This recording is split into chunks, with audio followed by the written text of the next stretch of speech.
Как получить бесплатную юридическую помощь, рассказывают студенты Ошского государственного юридического института. Будущие дипломированные юристы, адвокаты и нотариусы рассказывают, куда обращаться за защитой своих прав тем, кто не может решить тот или иной правовой вопрос.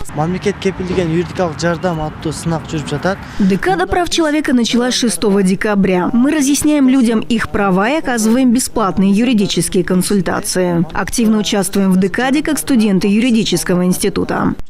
Бесплатные консультации для всех нуждающихся студенты-юристы дают в рамках декады прав человека, которая стартовала в Кыргызстане накануне по случаю Международного дня прав человека. Его отмечают 10 декабря.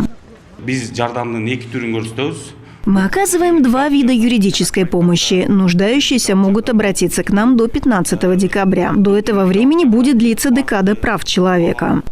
В Международный день прав человека в Кыргызстане также можно будет получить консультации сотрудников госслужбы по социальным, семейным и другим вопросам. Также будут открыты приемные центры, гарантированные государством юридической помощи.